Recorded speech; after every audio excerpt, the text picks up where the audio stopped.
Hello, everyone. Happy Monday. Hello. Hey. I'm Jess. This is Community Connections, and I am so stoked once again to be joined by my lovely co-hosts. We've got the House of Meeple here. It's Joe and Abby. How's it going, friends? Yay. Hello, Jess. How are you, my dear? I am doing okie doke. Can't complain. Craziness and all the things pandemic are still happening in the world, but yet we can bring some joy on your Monday evening. So that's what I'm hoping to do.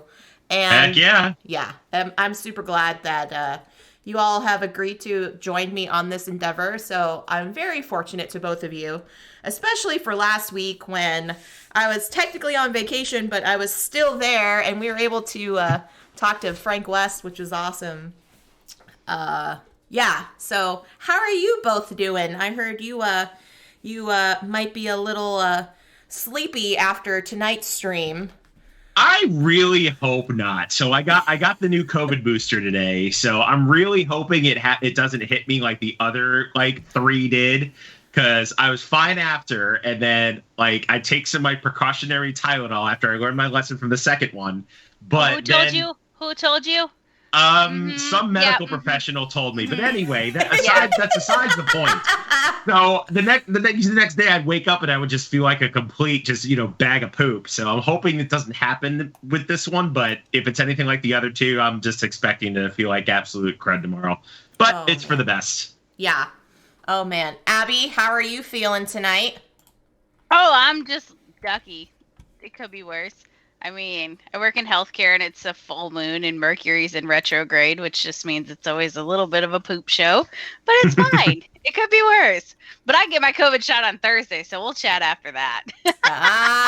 Okay. So Yeah, you guys spaced Abby's it got her out. scheduled. That we did. Got it. I see. Well, yeah, I unfortunately can't get my COVID shot yet until October, when everything is like I guess it's like 3 months since your last booster or something like that. So I have to wait until then.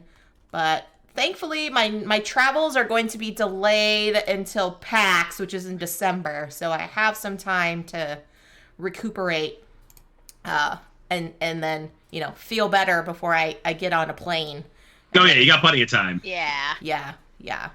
How are things been going with both of you in terms of like gaming to the table? You had a fun stream over the weekend doing a little Kickstarter preview. I saw. Yeah, we played Tabriz by I don't know, maybe not so well known designer Randy Flynn. He might have won some huge award or something. I don't know, but I don't know. Who is deal. that guy? No, we love Randy. Randy's amazing. Randy's awesome. Like he's such a great person, and I'm really glad that he suggested to the publisher and the distributor to let me be the first to have a crack at the prototype on stream. So at least I got that under my belt. It went really, really well.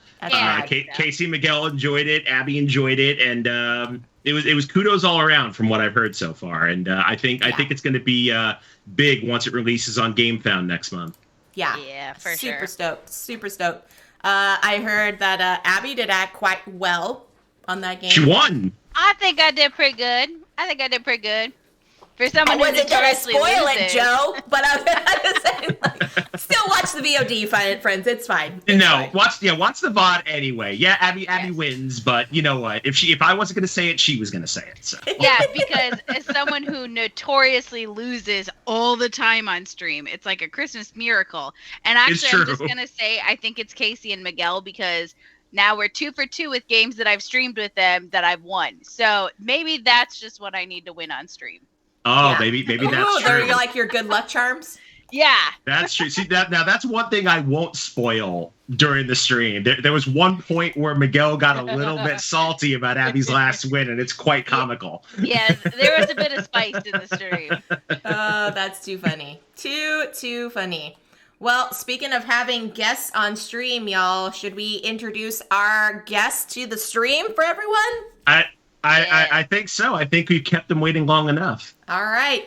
Ladies and gents and non-binary folks, I'd like to introduce to you the wonderful, the amazing game designer Daryl Andrews is here. Yeah. Howdy, y'all. All Welcome, the way Daryl. from Good to see you, my another friend. country, y'all. Did you Yeah, this is know international. Daryl's in Canada?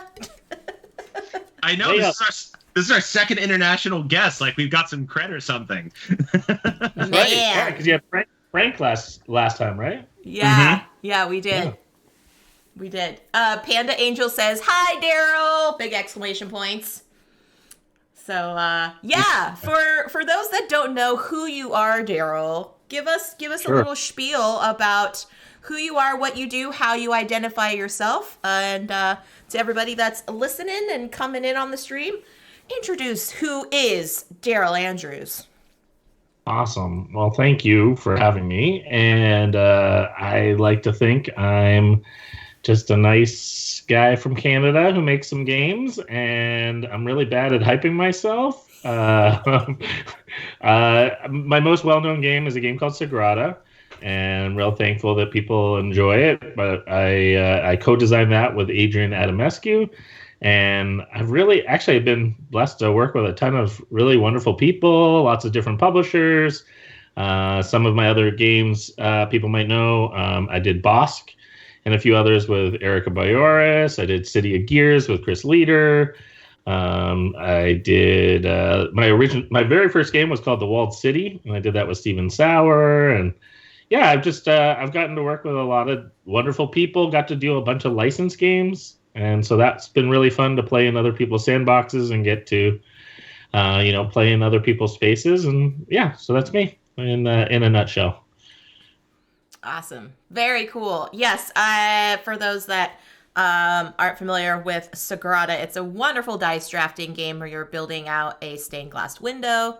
It's super colorful. It plays multiple people, so it's not your standard 2 to 4 player game. You can actually get 5 players in it.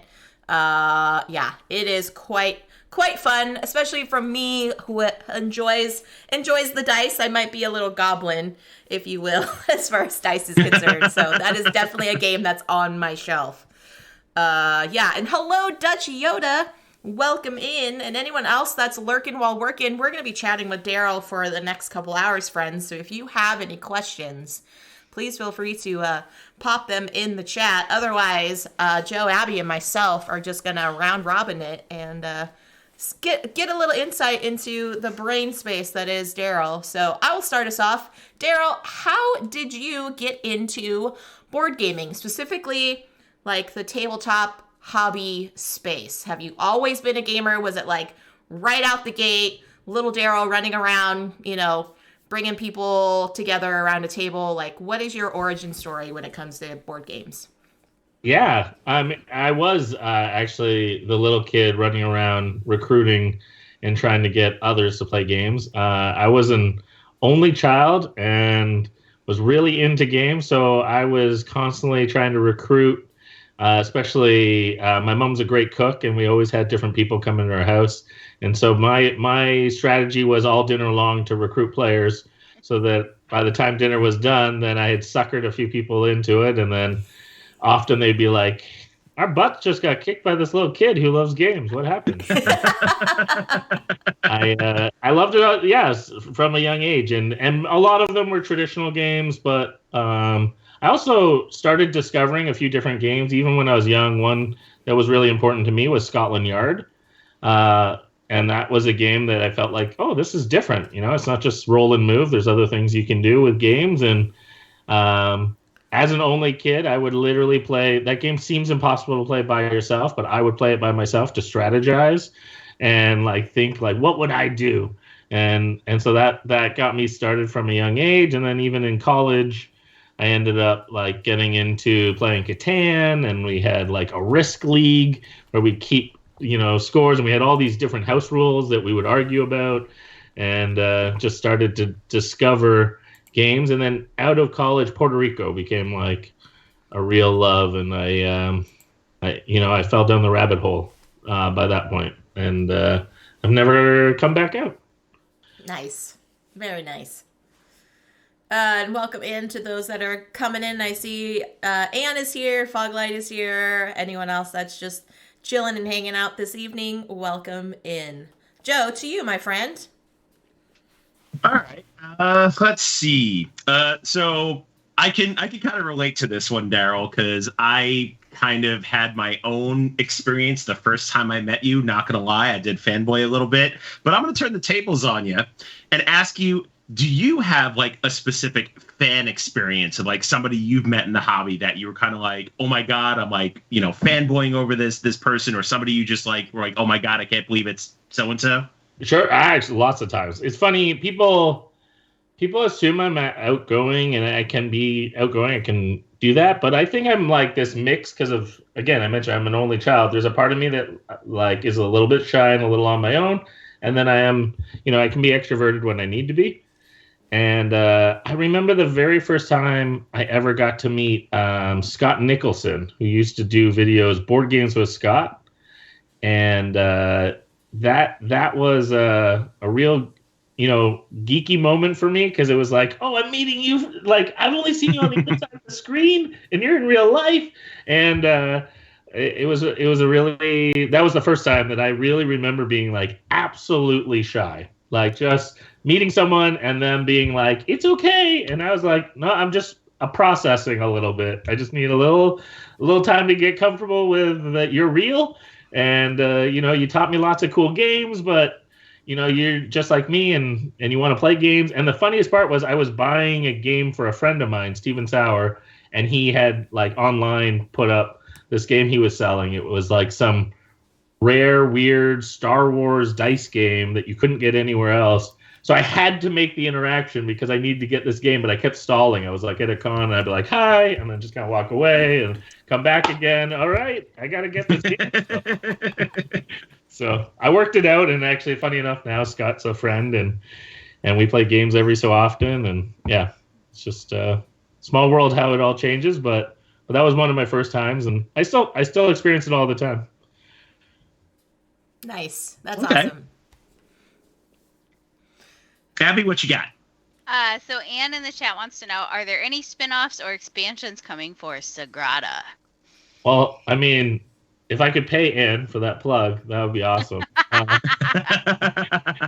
I'm real nervous actually, because I have a Kickstarter launching literally tomorrow for Sagrada Artisans, which is the legacy version of Sagrada, and so like, fingers crossed it launches all right. I have like a prototype version even like right here that I've been testing like crazy and playing around with, and so that one, and then Glory, which I noticed Panda gave a shout out in the chat. Thanks Amanda. Glory just is like dropping. It was supposed to be at Gen Con, and it was a real kind of like sad moment because it didn't deliver. It missed 7 trains. Like, oh geez. After a week, it was supposed to be on a train and it wasn't.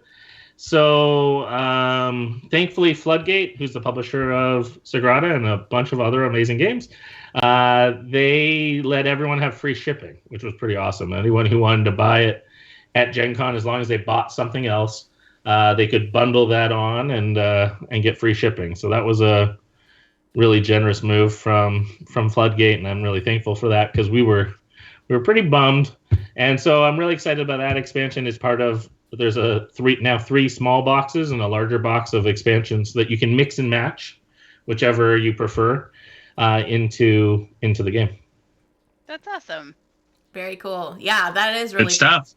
I like it, and I like how with like those expansions too, you can actually play them, and it's not like you can play with only parts of it, because it doesn't work if you don't play with other parts. So I kind of like how you're just like, no, everything can be all incorporated, which is very awesome. With the legacy game, Daryl, is there going to be like extra stuff, like like external stuff that people can get their hands on besides the game? Yeah, well, the funny part is that I have coloring to do, and so it came with the game comes with some like pencil crayons, because one of the twists, spoilers if you check it out, is that there's like a whole coloring book experience that you're like Nice. playing while coloring. So I'm not allowed to show anything beyond this page, I've been told. But yeah, so like the fun part is like you can color even in the extra areas and stuff. So we've had a lot of fun goofing around with that. And then the goal is in time, we have some other ideas of different products or things that are, fans of Sagrada that will come out. I don't know what I'm allowed to talk about on those fronts, so I better not get myself too far in trouble. I'm already turning pages of this. So. There's more to come. Goal, you could just say that. My goal is to use these pencil crayons to now do coloring while we chat. So. I think it was a fantastic segue. I think it works. Yep. Yeah. Anne is intrigued by the coloring books, so she's sold. And I think I am too. I like myself some good coloring. So yeah, I mean it just created opportunities for us to make windows different. So now it's not just gonna be all squares, it's gonna be all kinds of new twists. So cool. Stay tuned. Very cool. All right, Joseph. All right. So is there someone you've looked up to as a mentor that's kind of aided you in like your designing journey as far as board games? Oh, I like this question because I think mentorship is really important. And I've had a bunch of people that have been really intentional with me. I was spoiled. So in Canada, it's not really active right now, but we had this great organization called the Game Artisans of Canada. Mm-hmm. GAC. It doesn't have a good sound to it, but that's a great name. But our GACers, our group, we were being really intentional about doing a mentorship program, and so they would pair people in local chapters wherever you lived, and I was spoiled because when I decided to start dabbling in game design, I lived in the same town as Sen Fong Lim. Oh, nice. Yeah, so he has designed a ton of great games. He also has a YouTube show called The Meeple Syrup Show, which I helped found with him and did like the first 100 episodes of that with him. And back in the day, he took me under his wing and had me learn under him, get to play test, encouraged me along the way, coached me throughout different steps of trying to develop the skills and develop the relationships to get a game to a stage that's presentable, and then how to pitch it. And on top of that, I feel like I won the lottery a little bit because Sen does a lot of co-design with Jay Cormier. The two of them have a lot of games together. And so I gained Jay out of the process too, especially. And Jay at conventions, my first few conventions, he let me just follow him around. He let me come into all the meetings that he'd have. And we kind of joked that I was his wingman, and I would set the game up while he was talking, and I'd clear things out, and he had an extra player there. And I just learned really quickly that, it's all about relationships, and it's all about, trying to present a game in a way that people can experience it and get a feel for it and see if it's a right fit. And that you don't have to be pushy, and you don't have to, have pressure. It's more like, here's a chance to show and see matchmaking. Is this the right game for the right company? And if not, that's okay. Whatever feedback's another opportunity to improve the game and get it in front of people that know games really well. And then also another really prolific designer in the area is Eric Lang. And again, he lived just down the road from me. And so we connected, and I would play test games with him, and he would, give me little moments of wisdom, and again, just being around people and seeing people do it, all of a sudden your mind kind of expands. It's like the same idea of any type of representation or helping bridge gaps for people. Whenever you can kind of see things in action and you can see yourself potentially doing it, then you have a better chance at kind of lending your voice and creating things together. So that's a handful, but honestly, I could talk for hours about all the different people that really gave me help, mentored me, gave advice. I'm really thankful. I mean, please do. If there's anybody else you have on your mind, I mean, it's not you're definitely not pressed for time. If there's anybody else you want to mention, please do. He's like, well, here's something. Exactly. Well, I mean, even like the funny part is it's not even just the start. I mean, I feel like I'm constantly learning. So if it's anything from co-designers that maybe I felt like I was helping at the start, I was learning constantly from them too. So, just people like Erica Boyoris, who, I really have had the joy of making some games with, and we're close friends now. Like, ironically, I started as a mentor to her, but we, as we learn things, we teach each other and share things.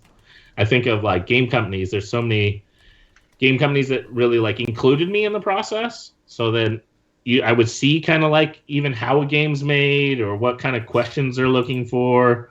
And so, I think of over the years, some people that no one would know, but they're very like behind the scenes. An example that comes to my mind, Nate Murray.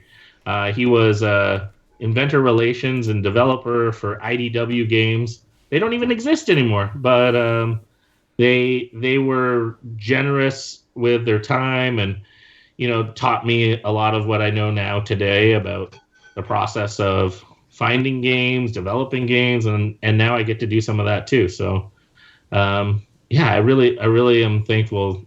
This industry is unique and special because people are really believers in like a rising tide helps all boats. Mm-hmm. And I've been in other industries and it's not that way, sadly.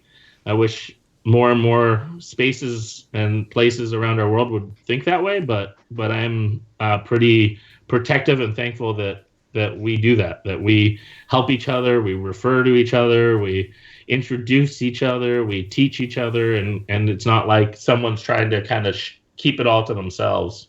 And so hopefully I do that too. Yeah, that's really cool. Fantastic.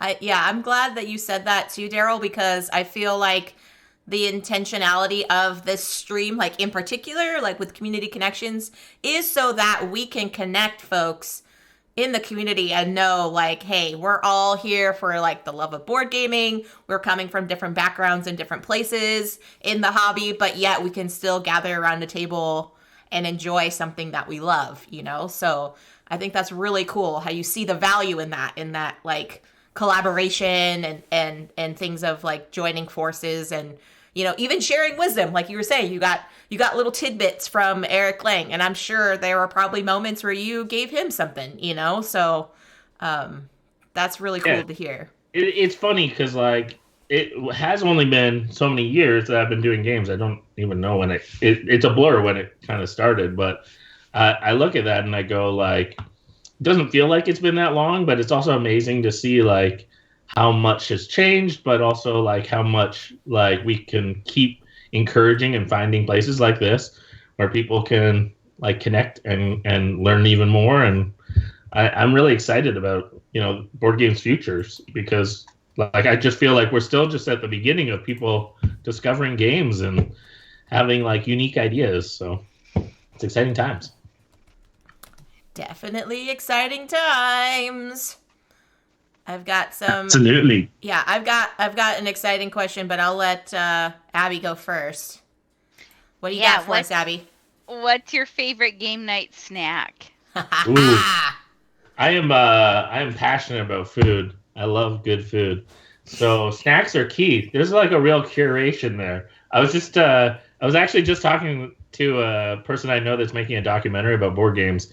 And we were just bouncing things off each other. And I was saying, you should do a whole part of your documentary about snacks because snacks are So I was saying, like, you need to just like film, like ask a few people questions like this and like find out, like, it's like a sommelier. Like you're pairing like you're creating the vibes and the right mood. And so I actually just thankfully had some nice weather game days over the last few weeks, and I'm all about soaking in whatever nice weather we can. In Canada, it's going to get real cold real soon, and winter is coming, sadly. And so we were all about the barbecue and having like hamburgers and hot dogs and whatever, while also then getting to like play games and take breaks. And it was just like a lovely vibe. There was just something like really like reminded me like how special just sharing a table with people and mixing and mingling. Like we had enough to have multiple games going on, and so I just think anything that you can make it feel homey and make it feel good. I'm a sucker for like brownies and cookies and all that kind of good stuff. So yeah, if any game night or game day can encourage some food as well, it just keeps people able to game. I used to do this winter retreat called Base Camp, and I invited like it grew. It became like 100, 125 people that would come. And one of my favorite things was that it was the full weekend in this like big old campgrounds area, and we had like a cafeteria. And one of my fondest memories is just seeing people in their PJs wandering from game into the caf, having a meal quickly, you know, getting sustenance, and then racing back to their game that was like on pause.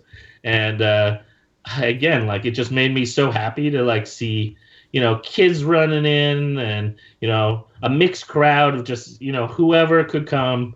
And, you know, you could go take a nap if you needed one, but it was just this weekend of just like lounging around and playing as many games as you could. And again, food was really crucial to that. That really set the vibe right, because you could just, you know, games are about sharing the table together. In more ways than one. And I will say, if you ever meet Daryl at a convention, he will tell you where to go to eat. And by golly, you will eat good wherever you go. I appreciate that. I take great pride in that. And there's been others, you know, talking about good advice along the way. I've had some really great people that gave me good advice. I just try to share that with others. And, you know, I love organizing a good meal together. And yeah, so I have little spots all over the world that I try to hit up whenever I get to visit. Usually a good tiki bar as well. Oh, man. Yeah, Panda says Daryl knows where the party's at, which I agree. I think that's true, too. He knows where to have fun and brings the fun. I only know because I know fun people like you guys. So. Aww. I know. I can't wait till next Gen Con where, you know, I'm not working for CG for 8 hours a day. Can actually enjoy the dang thing. It can be tough. And you know, it's funny because it's a mixed bag, right? So sometimes I get to see people, and some they're just so busy working that, you know, maybe I see them, you know, before the show starts because they still have energy, or maybe it's, you know, after the show's done and there's a little bit of recovery and maybe they're willing to go to a tiki bar to recover. So I get it. Yeah. Yeah, I get it. I think the first time I ran into you at Gen Con was like the Sunday when it was over, I think. Right. I don't think I saw you any time before that. Sometimes that's the way it goes. Yeah. If anyone thinks I'm not paying attention, by the way, I'm just coloring. So No. Speaking of the food and games and like bringing things together, Daryl, you have some fun news about something that's going to be coming up at Upcoming Design. That if you have been following Daryl over the years, there was a design that he was talking about pre-pandemic, then kind of went into like the ethers. And now it might be coming back, Daryl? Yeah, well, it literally was like a few hours ago I signed, so this is breaking news, I signed a game co-designed with Bobby West, a good friend of mine, that is called Chipmunks. It originally actually didn't even involve Bobby. It was a game that I was hoping to come out and it didn't work out. And sadly, and an encouragement to everyone out there, like sometimes it takes a while, sometimes games go away and come back. And this is one of those stories that the neat part was Jackie Davis had done a cover for and a few pieces of art. And Jackie's one of my favorite artists, crazy talented. And they had made this really fun, playful cover that caught people's eye and was interested. And so we were excited because people were getting into it and were asking questions about it. And we were like, whoa, it takes a while. And then unfortunately, it didn't work out. The publisher actually doesn't make games anymore. And Jackie posted just some art that they had posted online, just like, here's some of the fun things I did over the last few years. And 25th Century, Chad Elkins reached out and said, I see chipmunks. I see they're making beers. Tell me more. And that was the start of the conversation. Was we caught his eye with the incredible work by Jackie, and then we were able to tell him about a fun game where your little chipmunks running around the monastery grounds, gathering ingredients, running into, say, the library for the right recipe, running into the kitchen to brew up some yeast, and all doing those things so that you can make fun little pun-named brews around the monastery, the abbey. So, and the great part is Jackie's still on board, and Chad and Jackie have made games together. So, we're getting the band back together, and Bobby got involved when the game came back to me and was like, hey, what's this all about? And yeah, we've been cooking ever since. Oh, that's so rad. That's And I would awesome. like to say that, like, my wishes came true, but I was literally talking about this last night. Like, me and Gus, who's in the chat, we were like, what should I talk to Daryl about? And he's like, ask him about chipmunks. And we literally looked on BGG, and there was, like, no information except this random blog post from you, Daryl, from, like, 2019. And you were like, yeah, we have to, table it for now. And, so we were like, oh, man, is it going to be kind of one of those things where, as a game designer, I've heard that a lot of times you have a lot of ideas, and sometimes they get traction and sometimes they don't. And so we were like, oh, is this going to be like a sore topic? So I literally asked Daryl before we went live, and he was like, actually, I just signed it. And I was like, what? Mind blown. So yeah. Friends, Chipmunks is coming. Yeah, Chad was bugging me, like, because Bobby had signed it before the weekend, and then I kind of forgot. So he literally messaged me and was like, come on, man, get that signed. Let's get this party started. And I was like, oh, yeah, I forgot. You're waiting for me. I'm used to waiting the other way, so. Yeah, and if you ever need anybody to play test it, I guarantee you the three of us here Oh, yeah. 100%. are, like, going to be 100%, like, yes. All right. Send us a prototype. To that. That sounds good to me. Oh, please feel free to hold us to it. Like, we'll probably be bugging you more than you're bugging us, to be truthful. Yeah, right. I love it. Honestly, Panda's in. I'm sure you've got so many peeps that are going to be like, Daryl's new game? Yes, sign me up. That is music to designers' ears. Is anyone willing to play test? That's a gift, a generous gift. Yeah. I'm notorious for buying stuff based on, like, something simple, like chipmunks and beer. I'd be like, I'm in. And Joe would be like, what's the game about? I'd be like, I don't know, but it's got chipmunks and beer, so I'm in. And so I'm like, I don't even know what we're doing, but I'm doing it. Yeah. Abby, it's still up on BGG. So if you look up chipmunks right now, you'll see Jackie's art, and it's awesome. Yeah, we're waiting for the BGG permission to actually have Jackie's name assigned to that. So it's coming. We're not giving credit where credit's due.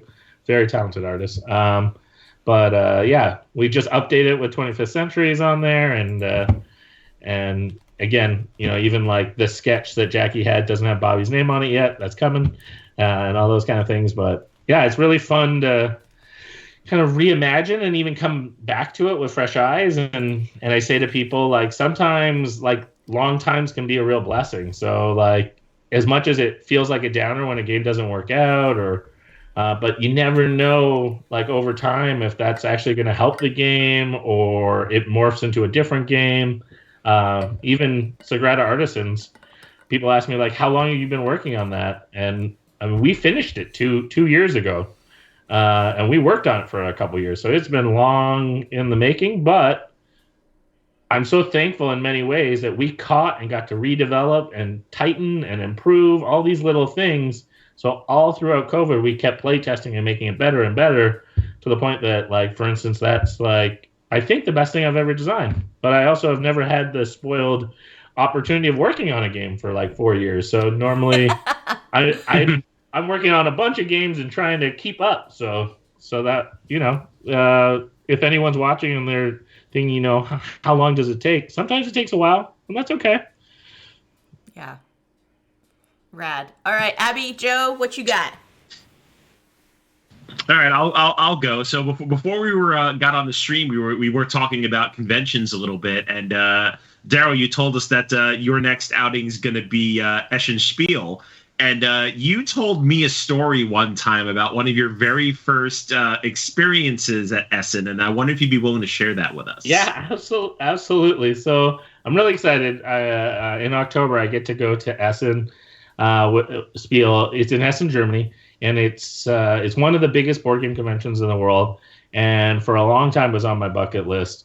And I had the generous offer. It was my first time to get to go. Someone offered an all-expense trip, and I was like, "That's insane! Like, I never could have dreamed that would be even possible." And they said, "Well, there's a little bit of a catch. I need you to do some work." And I said, "Well, of course. I mean, if you're gonna pay for me to go, I'm happy to." And often that's one of the main ways to be able to go to a convention is doing booth work or whatever you can.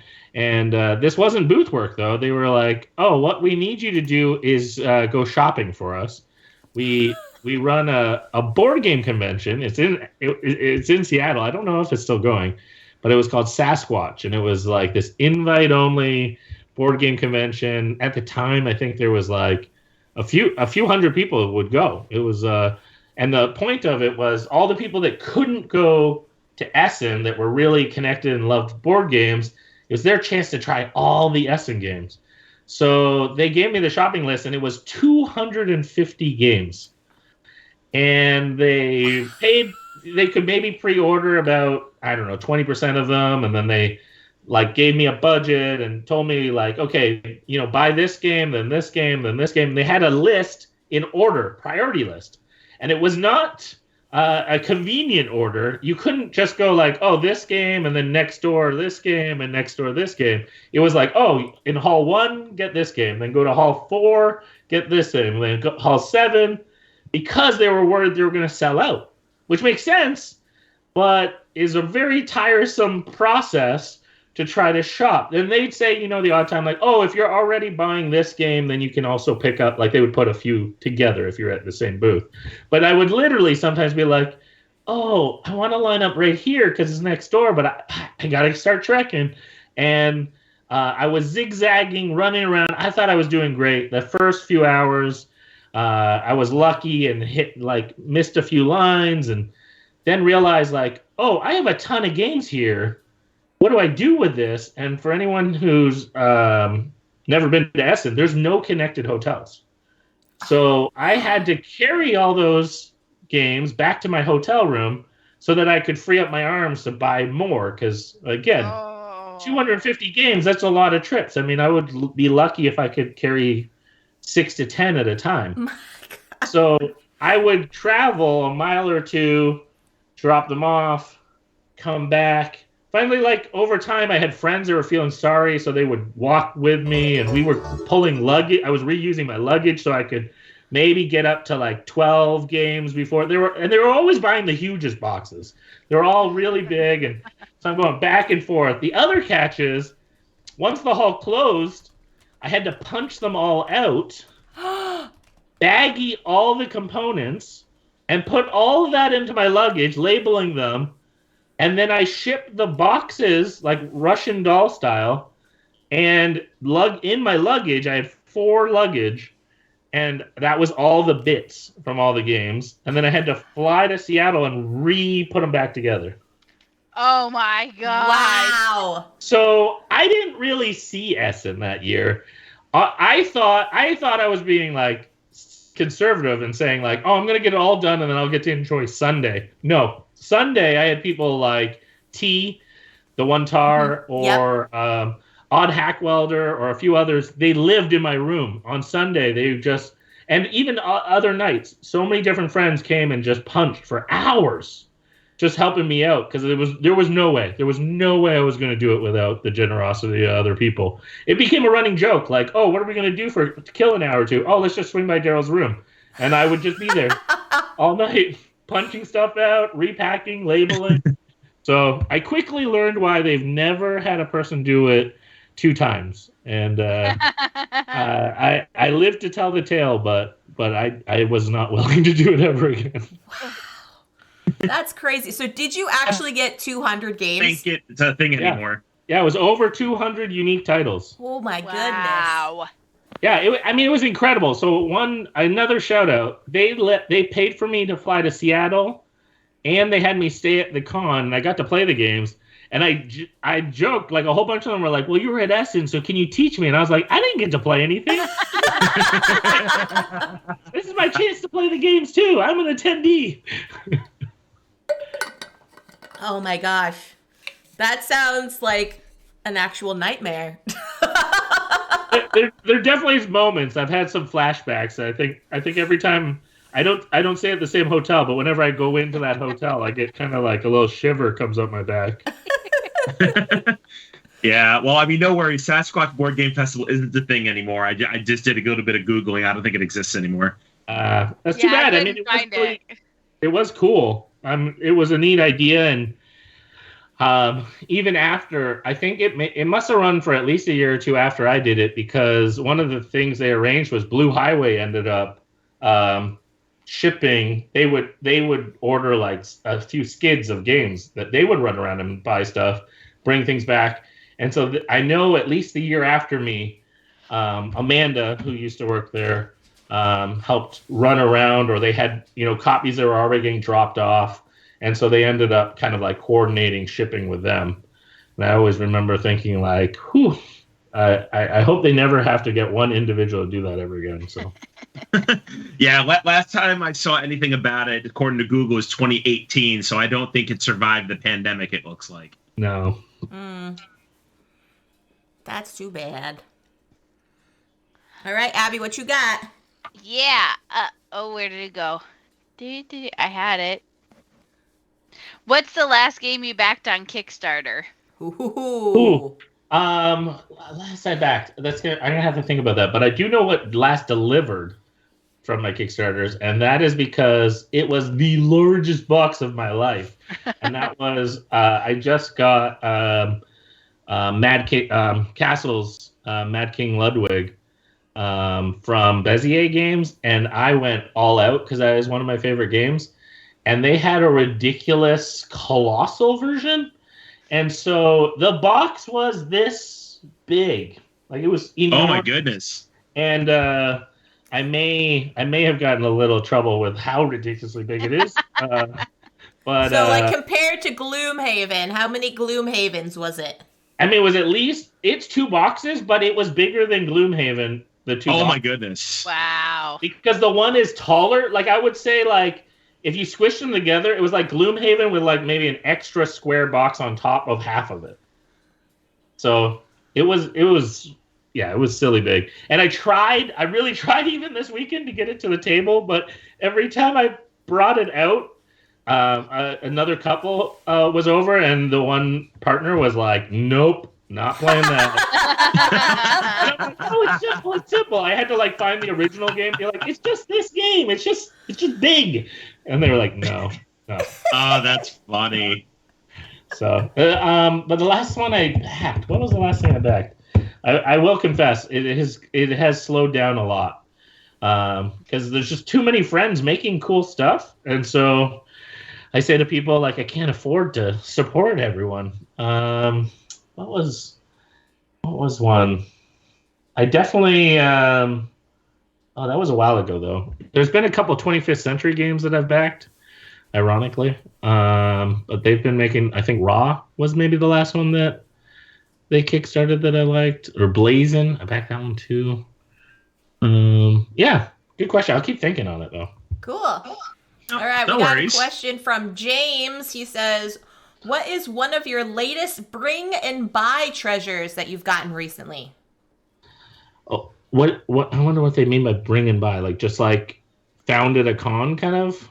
Yeah, can you clarify, James? Is that kind of like a map trade or something, or like a flea market kind of thing, James?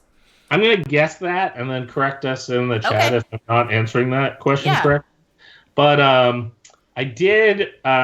There's a convention I go to in April, a smaller one.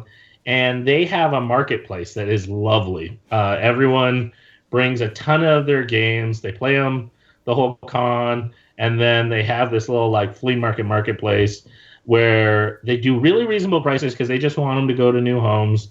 and I always drive to this con. So my mission is to fill my car as full as humanly possible, and run around, especially at the end, and just buy anything that's just like leftovers. Like, here, $5. Here, $5. And I got a copy of an old game. I think it's like 50, 60 years old. That's an F1 racing game, just called F1, and it's hilarious, and I love it. And I've been working on like a racing game, so I was just really excited to get a copy because I had researched it, and then that one I found. The other was it's called Timber Tomes, or it's this huge square game with little peg holes, and you put little trees all over, and it's like 3D. And I not only bought, this was at a different convention, I bought 2 copies because one person had a copy, and I talked them down in price, and I talked the other one down in price, and I kept going back and forth, and then finally I was like, you know what, I'll just buy both of them. And then I used all the parts to kind of like home make like an ultimate edition. That's awesome. Yeah, so it looks like James was meaning, yes, like a flea market that you go to the conventions. Yeah, so that's pretty cool. Pretty cool. I am a sucker for those. I actually found many years ago at Geekway to the West in St. Louis my copy of Glory to Rome Black Box. That was also like a real highlight moment. That's one of my favorite games. I missed out on it like way at the start. I had like a little like homemade version, and someone had a copy, and I asked them, please hold this, and I ran to an ATM and I ran back, and they thankfully held it for me, and I got it. Unfortunately, I have the same story for a copy of Thunder Road. I ran out at a Dice Tower East, and when I ran back, Robert Geislinger scooped the game on me, and he still brags about it to this day. So, what a little punk! What a punk! Right? He plays it near me whenever I see him at a convention. He's like, "Oh, maybe I'll play a little Thunder Road over here." Oh, that's salty. rude. So I still need to get him back for that one of these days. That is funny. Too funny. What you got, Joe? All right, Daryl. Do you consider yourself a player first, a designer second, or has the creative process overtaken the hobby aspect of gaming for you? Ooh, I like this question. I definitely can't turn the designer off anymore. I think for a while I was very like, oh, I'm just playing games. I'm not. And there was like a time where I could do that, and I can't do that anymore. I'm not trying to be critical. It's more like I'm just like always asking a question like, oh, why did they do this? Oh, probably because of this kind of moment. So that just is always running in my head. And it's funny because then that comes out even on game days. Like I just joined a board game group in my neighborhood maybe 6 months ago. It was fun. They put on Facebook, they had this Facebook group for my neighborhood, and they were like, anyone like board games? And I just was like, yeah, I wouldn't mind joining if that's okay. And I didn't say anything else. And the first week I went, they had no idea who I was. They were like, wow, you're really into these. And I was like, yeah, I'm a fan. And then unfortunately they figured it out, so that the next week I came, they were like, wait a second, you design games? I had 1 week. I had 1 week of total anonymity, but I was just playing games on Thursday, and I said something, and this is the second time they were like, you're always designing, because I was like, no, don't do that, do this. And they're like, I think we were playing Time's Up, and I was like, go every other person so you don't see the person's card while you're reading. They were like, oh, you're always designing. And I was like, well. Oh, that's funny. So. Too funny. Yeah. Too funny. So, speaking of game design, Daryl, do you have a favorite game mechanism? Ooh. I mean, I definitely have a few. It's funny because, like, I often find myself designing in kind of response to things. Like, I'll see something and I'll be like, oh, I bet it's this kind of game. And then I'll play it and I'm like, oh, it's not that at all. And then I'd be like, oh, well, what would I make that? And so that sometimes is like how I'll design. But what I gravitate to certain mechanics for sure, mechanisms. I really love like worker placement, so I'm usually a sucker for anything like that. Engine building, like when things can synergize or work together. I love like multi-purpose cards, or like any moment where you're kind of like, my wife says, like we were playing one game on the weekend, and she was like, "Oh, this is a Daryl kind of game. It has interesting decisions." Like, yeah, I'm typecast. Okay. But I love those little fork in the road moments where you're like, oh, I want this, but I want that, and I can't have it all. So I'll kind of always kind of go that way. The I cut you choose is always like a beautiful tension and isn't used a lot in games, but I really like when those moments happen. And yeah, I love push your luck or bluffing. Those are really fun interactive moments. So yeah, those are kind of my moments. I'm less into. I joke that I hate deck builders. I don't hate them, but I do kind of sometimes have these moments where I feel like I'm doing the dishes. Like I'm just like rinse, wash, repeat, wash, repeat. And so like I just in a game in general, like I just want to feel like, I get immersed into the moment and then kind of lose myself. If I find like if time disappears, then you're onto something.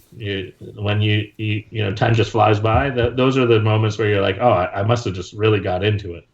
So. All right. So on the same level, if you could redesign a game, what would it be? Oh, I mean, again, like I was saying, like how I kind of respond to games. Even my very first game that I designed, I co-designed, called The Walled City. It was a response to my love for the game El Grande, which I just recently got to replay with some friends.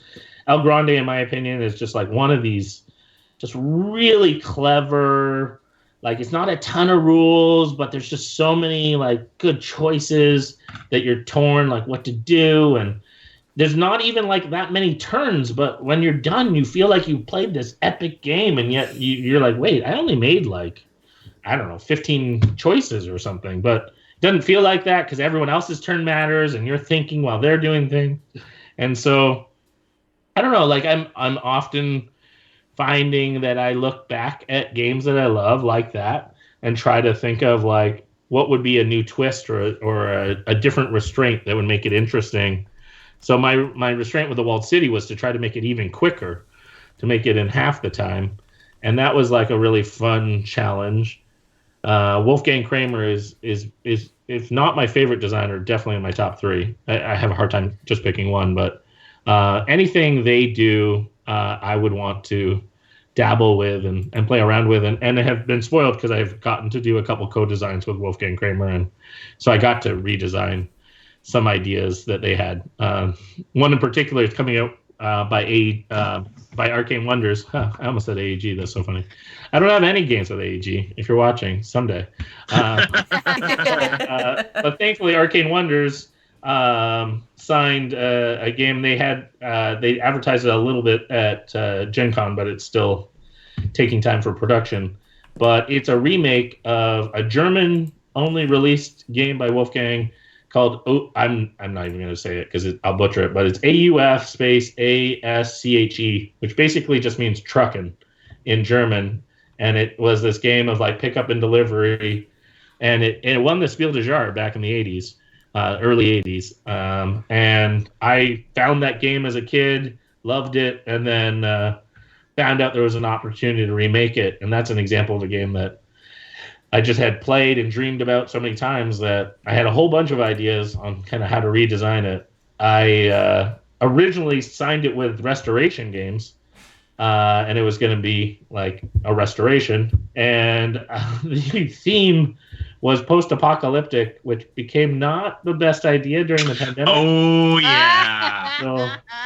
So unfortunately, like, they released it. Totally understand, respect that decision. And the irony was I was like, oh, no, this is a game that I've always wanted to work on. And I have only them to thank that, like, I even had the opportunity. But the fun part was Arcane Wonders was really open to us retheming it and working on it and supported that. So we ended up completely redesigning it again. So I've designed that game twice. Once as a trucking game trying to, survive the world ending, and then now a much happier and sweeter theme of ley lines, where you're skipping through the Irish countryside, getting different magical items, and it's a very colorful and fun and light theme now. Well, that's a heck of an answer to the question. So kudos on that. So not only redesigned a game but did it twice. That's I can't think of anybody who's ever done that. Mm-hmm.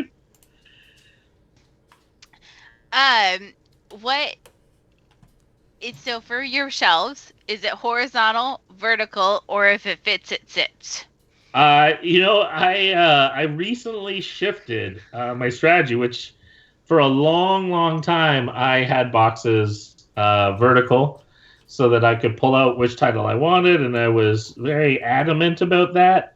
And maybe about 2 years ago, I switched. I went completely the opposite way, and now I'm all about horizontal because I just was so frustrated every time the lid started to open up a bit and bits would shift everywhere that I was like, I can't do that anymore. So, so I am horizontal. I stack them up. I just pull it out, which one I need. But at least now I don't have the forever frustration of like bits being everywhere. So that's good. That is too funny. That is too funny. Here we go. Interesting question. I always forget to like ask this question, and I'm glad that we've written it down, Joe and Abby, because I think it's more of like semantics to me. But I will still ask Daryl. Daryl, do you think the terms board game and tabletop are separate, or are they becoming interchangeable? Oh, interesting. Yeah, I kind of assume they're just interchangeable now. I used to think of tabletop as like war games or miniatures, and usually like if I went to a convention, the section that was like terrain and everything, I would think that was tabletop, and then I would think like board games. But now, I mean, hashtag board games, hashtag tabletop all the time. So I think it's all just one giant blur to me now. I feel like so many games even like look like a big miniatures game, but really it's not. Like I joke that I tease Eric Lang about this all the time, but that Rising Sun is just Sushi Go with minis. Like he like just accepted now. I've worn him down on that joke. Oh, that's funny.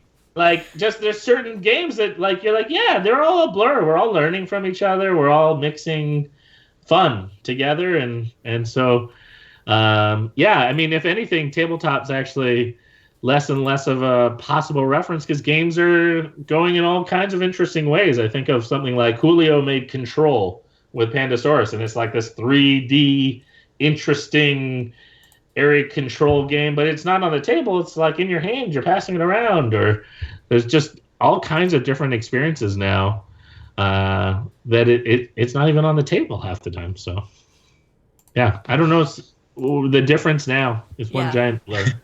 But I wrote that down, by the way. If we ever get Eric Lang on this stream, I'm asking him about that because that's hysterical. Sushi Go with minis. Oh, I can't wait. I cannot wait to ask him about that if I ever get the chance. You're like, somebody quoted to me. How would you describe Rising Sun? Right. You're like, yeah.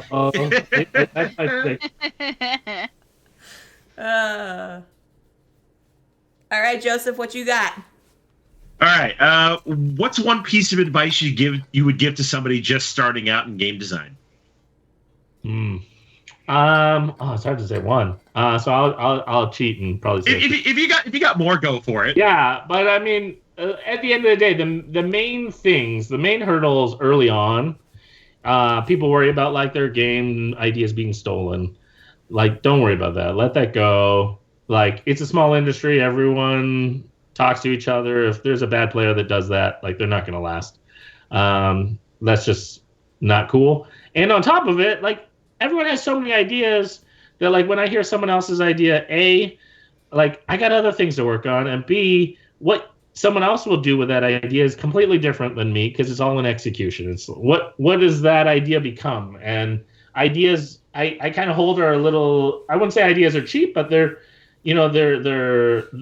just small part. It's the persistence of putting in the work and finding the game and having the game grow. And ideas are great, but that, like, we can't play ideas. So so that would be one of mine, is like, don't worry about that. And also similarly, like, don't be afraid to, like, kill your darlings. Like don't be too precious or too attached to things. People become, especially new designers, have a tendency, although, I mean, I'll fall into it all the time too, that we get almost defensive or attached to our ideas and to our thoughts of what's the right way to go. But the real reality is, like, once you put it in front of people, like, at the end of the day, it matters if people connect with it. And so sometimes it works in theory and it's not fun, or something that shouldn't work does work. So I would say, be willing to kill your darlings, and also just don't hold anything too precious. That you really want to find the fun. You want to put it in front of people and then gravitate to the moments that are great, and read between the lines to, like, that play tester feedback. It's really important to get it out of your head and onto the table as fast as possible, because then you're getting to see it.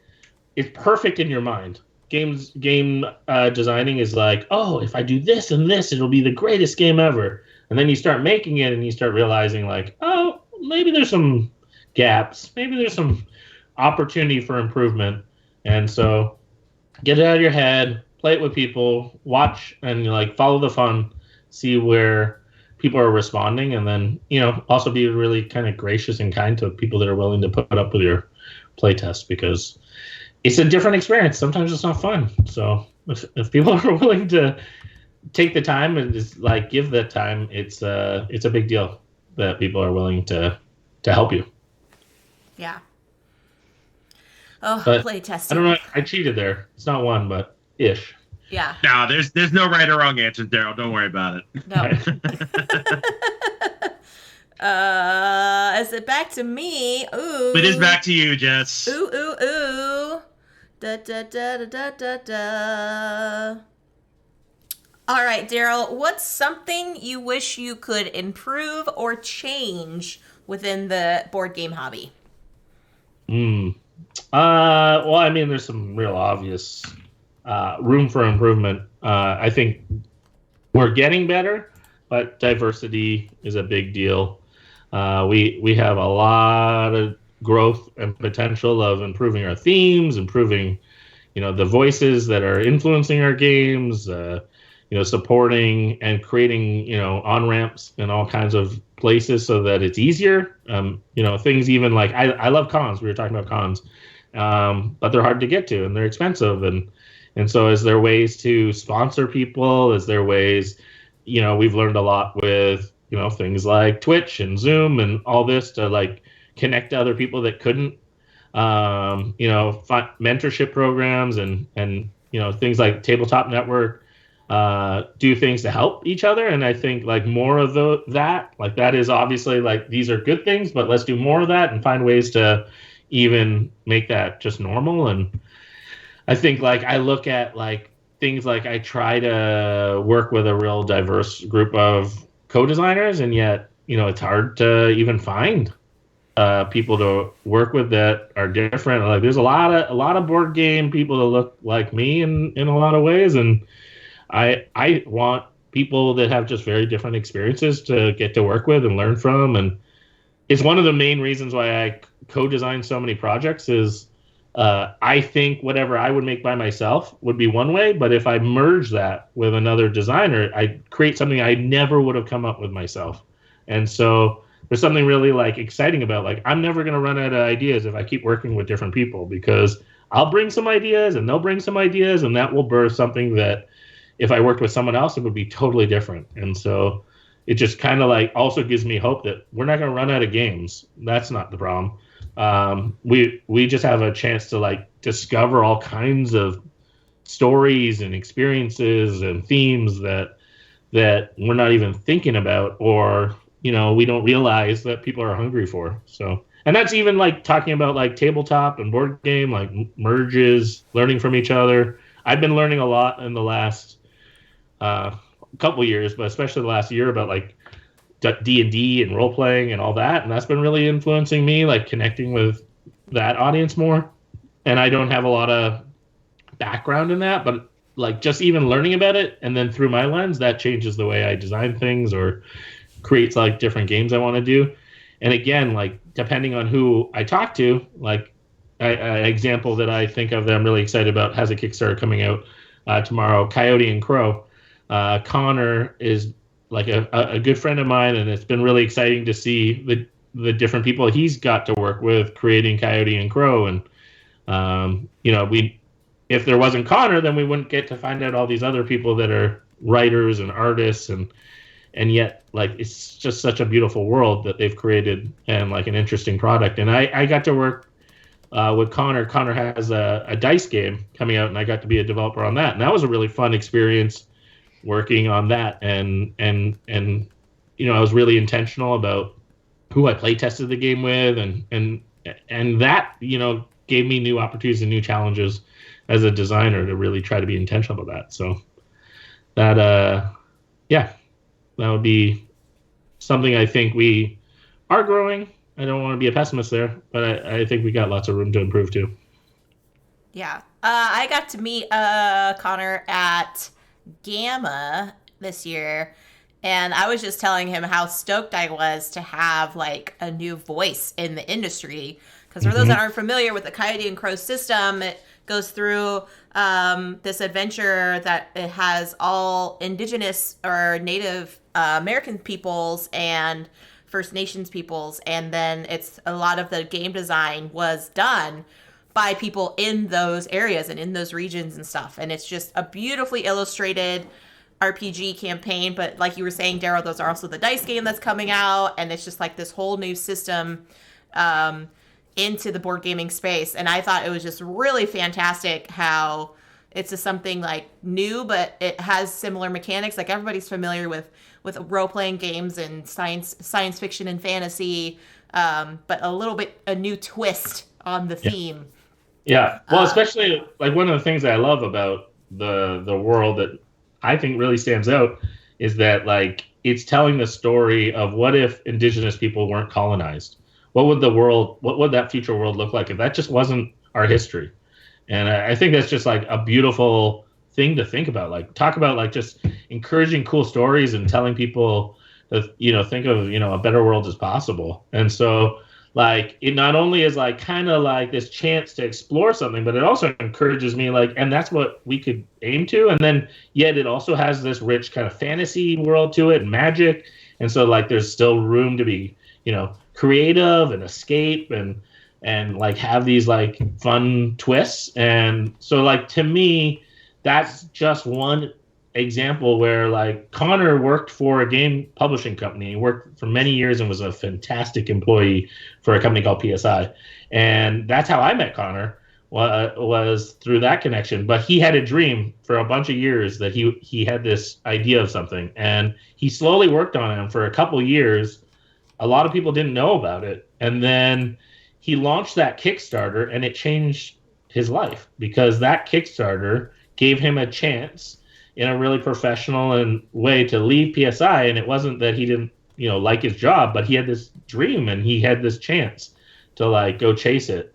And because people decided to kickstart, even though it's, seems like it's just shopping, it also like changed lives. And it showed that, products like that can be made and that other people can take a chance too. And he had to, work extra hours every day while he was still doing his job. But then, something like that, those are the proud moments, I think, for our industry where we go like, oh, cool. Like we're growing, we're getting it. We're finding ways. And yeah.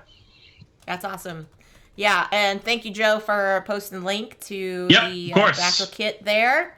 Yeah, and James, I know I'm going to post also too, if you want to see, because you can also get the digital core rulebook for the Coyote and Crow system at coyoteandcrow.net. So I will also post that.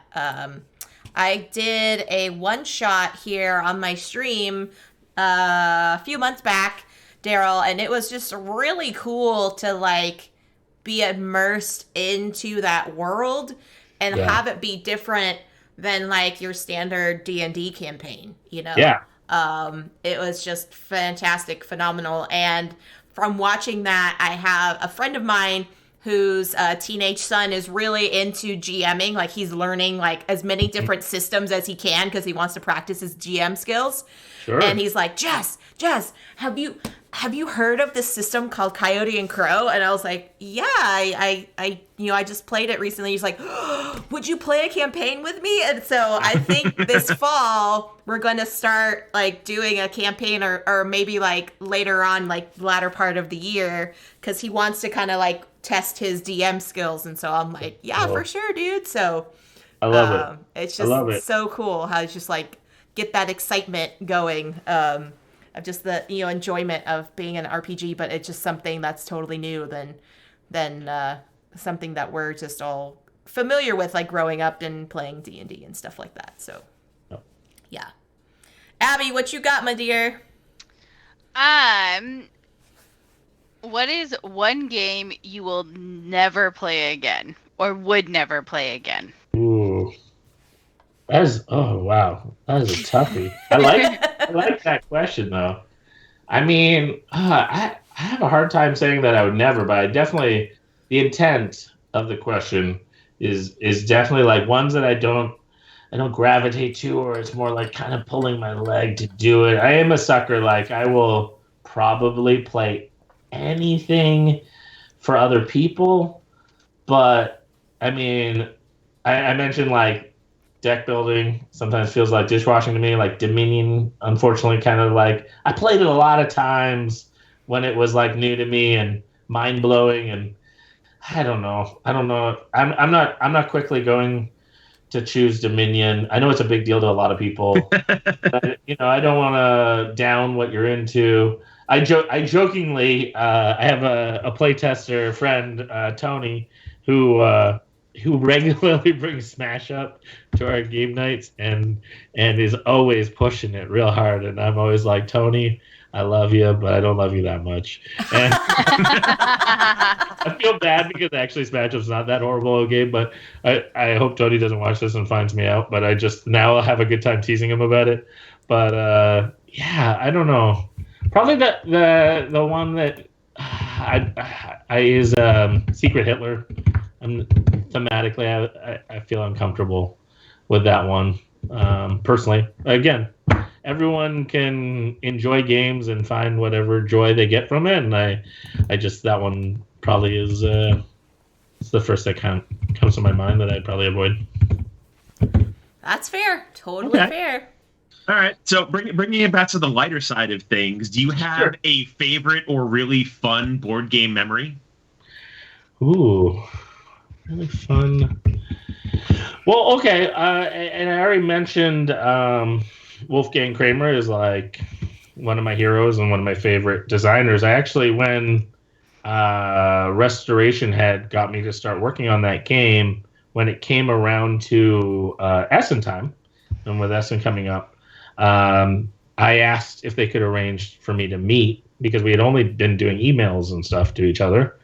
And that was really kind of like a special geeky moment for me. Was like, I was nervous to meet, but also, which was really lovely, their partner was with them, and they were this cute little couple going through Essen. Just like Essen has some magic to me because it's foreign and European and all that, and then seeing like just like this little old couple going through, and they came to talk to me, and then we got to sit down and chat. And one of the kind of like hilarious moments for me was I asked like, how many Essens have you been to? And he said, I've been to all of them. And I was like, what? And like, I think there's been like 40 or something like that. And I was like, what was it like? Like, what was it like at the beginning? He goes, well, for instance, in the beginning. Yeah, in the beginning. and one of the things that he said that just I still laugh about is he goes, well, we used to have some more seminars. And I remember there was a seminar about this thing called the computer.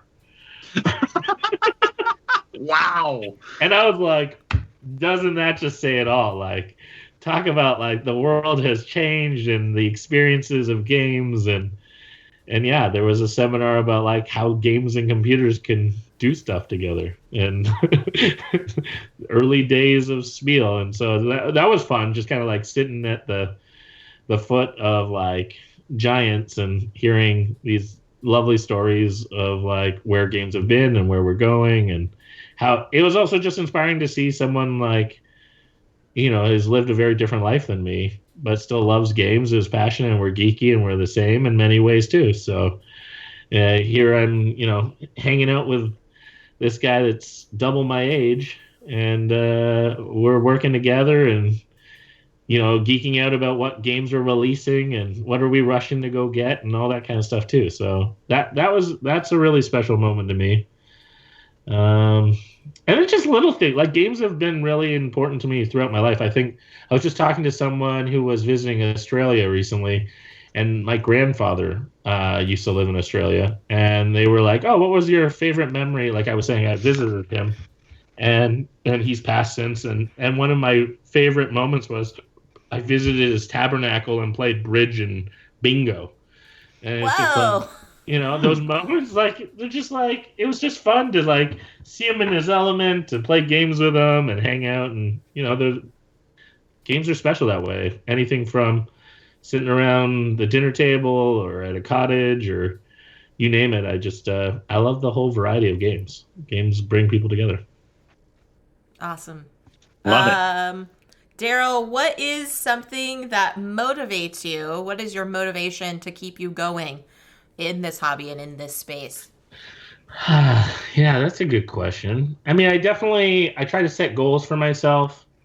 And that is, I try to be really intentional with my cycle of like every year I spend some time and try to evaluate, what am I doing?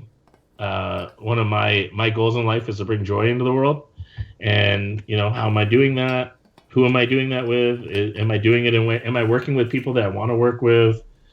Am I, being part of the process of making it even better for the next people? And so what motivates me is usually like trying to think through that and think on like what's a new challenge or a new goal or a new way to even measure that.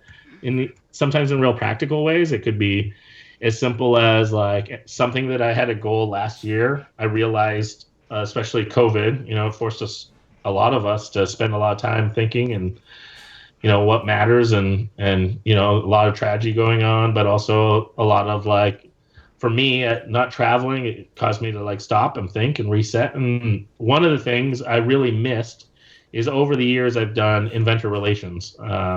I've done that for a couple companies where you listen to pitches and you kind of match make, is this the right game for this company?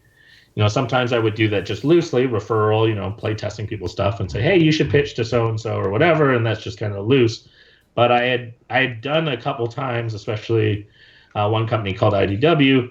I had done that for a year where I did inventor relations, where I listened to pitches intentionally and I matched them to licenses or games they were looking for and kind of be the go-between, advocate for, different, newer designers, give them chances to get in. Your first game getting signed is a really big deal. And I wanted to do that more. So I said to myself last year, I really want to find a way to intentionally and purposely be an inventor relations role with a company. And a few months ago, I joined on Maestro Media, which is kind of a newer, small game company, and I very part-time work for them. They their biggest game was a game on Kickstarter called Binding of Isaac, and that one did pretty well. And they've done a few other games, Tapeworm. They did a game. There's a Kickstarter coming up for Sally Face, which is a kind of an indie video game that's being converted to a board game, and a few titles like that, but not a lot yet. And we connected, and I really loved their passion and vision for supporting creators, like finding creators that have fun ideas and things they want to work on, and like giving them, the support they can to to get their ideas out there, and also then like they work with licenses as well. So I've just been doing that a few months, but it's been really fun to do that, to find people and say, if there's people out there that want to try development, if there's people out there that want to play test or work at a booth or things like that, like I kind of serve as a bit of a matchmaker for them in finding talent and people that are passionate. So so that's an example of trying to see what I'm trying to do and how I'm doing it. So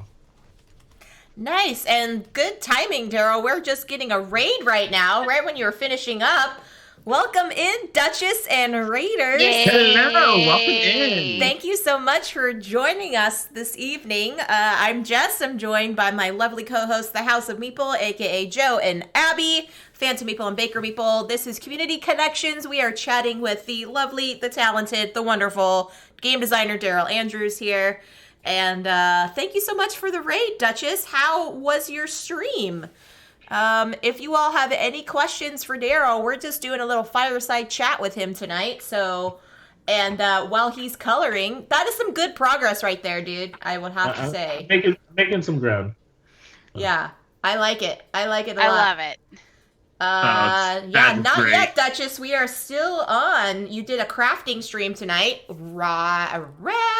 I was gonna say awesome, but I came out rawsome. That's rawsome. I liked it. I was starting to think you were calling Raw for the game Raw or something. Raw. Does that have minis in it? I have not played Raw, so I don't know. It has a really I don't know the new one. There's a new one coming, but it had this really great chunky bit that you would always yell Raw, or at least I would make people do that whenever you wanted, and you'd grab this big chunky thing and slam it down because you wanted to start an auction. So, All right, Joe, mark that down for a house rule when ours come in. There you go. And Panda, that is a printable PDF from the lovely Meeple Conrad, and I will DM it to you. So if you want to color it, because my motivation was to have all of our lovely guests that come on this stream for Community Connections have something to do with their hands while they are talking, because sometimes it can be a little intimidating having like this one-on-one like interview, but it's more like a 3-on-1 party tag team thing. I love it. Yeah, I love it. It's a great idea. I really I think it's really clever. Yeah. So like right now I've got a couple that were already printed out. Then I've done a couple here. And I have Frank just sent me his earlier this week, so I'll have to print it out and add it to the backdrop. And yeah, Board Game Feast, you weren't sure if he was saying raw or rar. Yeah, I don't know. There's always a little dinosaur in all of us, I think. Sure. Yeah. You could go shameless plug, although this game doesn't exist in the market anymore, but I had a game called Roar. And it was a co-design with Erica Boyoris, and we always for a little while, we would name all our games after songs, so we would always bust out a little Katy Perry for that. We had this idea that we would get them to tweet out the game if we could. So that didn't ever work out. I don't know why Katy Perry just kept ignoring my tweets, but I don't know. Does she understand how big of a deal you are? Did she know who the hell you are? I would have sent her a free copy. All right, Duchess, great. Have a good evening. I enjoy if anyone else has to raid and run. I completely understand. I appreciate you all hanging out and being with us right now. We're still going to be rolling here for at least another 20-25 minutes. Abby, do you have any other questions before we get to the inside the Board Gamer studio? Is that what we're calling it, Joe? I think that's what we're calling. That's what we're going with. We got to figure out something that flows a little bit better. I know. I'm like, until we can come up with something better, that's what I'm going with. That's what we got. Yeah, I don't have anything else. All right. Well, then I think we should kick things off then. All right. Again, we need another like transition segue to like. Yeah, I know. Turn the lights down, like big old spotlight. We will definitely talk about it. We need to do this because it just kind of has that feel. But as always, if you're new here, I will explain what we're about to do. So For those that have seen a show called Inside the Actors Studio, it took place in New York City, and there was a dean emeritus at New York University. I think it's New York University. I think I'm getting school wrong, but James Lipton hosted this show. I think it was NYU. Yeah, so James Lipton hosted the show, and at the end of his interview, he basically asks of his guest a questionnaire that he came up with based on another French viewer named Bernard Pivot. And I've taken his questionnaire, I've turned it into Board Game Adjacent, and Daryl, I now present to you the James Lipton questionnaire. There are no right or wrong answers. Feel free to take your time. And if there's something you don't want to answer or just not sure about, we can skip it. But if you are ready, my friend, here we go. Bring it on. What is your favorite board game? I mean, my usual answer is it depends who I'm playing with, which might sound like a cop-out, but it really is actually just making the question harder for myself, because then every person has a different answer for me. I'm usually not a two-player fan as much as I usually want there to be more players. I just recently got to replay El Grande about a week ago and reminded me how much I love it. So that's one of my answers. The other, it's not a board game, but it's a game, is poker. I love poker. Okay. The ability to like bluff and read each other, and I'm a bit of a math geek, so I love probability and all that stuff. So yeah, that's a good answer. I do love me some Texas Hold'em. It's been forever since I've played, and it's definitely a favorite of mine as well. So excellent answers. All right, what is your least favorite board game? Okay, well, we were talking before about Dominion, that might be, or for Tony, I would say Super Smash Brothers, or not Super Smash Brothers. I love the video game. Yeah, I'll go with that. That'll be my answer. Okay. All right. What board game makes you feel the most happy? Ooh, most happy. That's a great emotion to try to get out of a game. When am I feeling happy out of a game? I mean, oh, that's a great question. Happiness. Okay. Yeah, I think maybe it's funny. It's both happiness and stress. I don't know if that says something about me, but probably Can't Stop. I think just there's something really hilarious about the just being constantly tempted, and also I will give the added caveat that you need to have smack talk and pressure. There definitely needs to be people at the table trying to convince you that you should keep going. I take that role on often. I think it's a serious part of the game, and I learned it actually from Tom Lehman. Here comes a name drop. Another example of someone I geeked out when I first met them, designer of games like Race for the Galaxy. I played in a tournament with 100 people at this con. It was always the last tournament of this con, and I made it to the final table. So groups of four, whittling down, winner stays, and I got to the final table, and Tom Lehman scared me out of pushing my luck, and I lost the game. Oh, no. Oh, no. So, I mean, that's not happiness, but I was on the verge. I could have been the happiest I ever was if I just pushed my luck. And who knows what would have happened, but he convinced me to stop.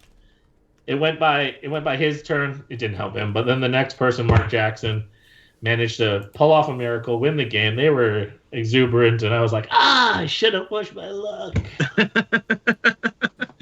I mean that's a fantastic memory, though. Like, it's a great story.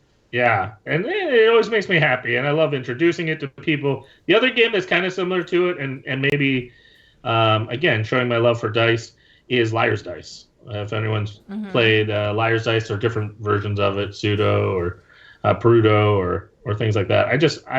I love games that get everyone in it. Everyone's got a chance, and so Liar's Dice is another one of those. So, okay. Daryl, have you played Can't Stop Express? I have. Yep, that's another goodie. We have a soft spot here on this stream for We do. that game.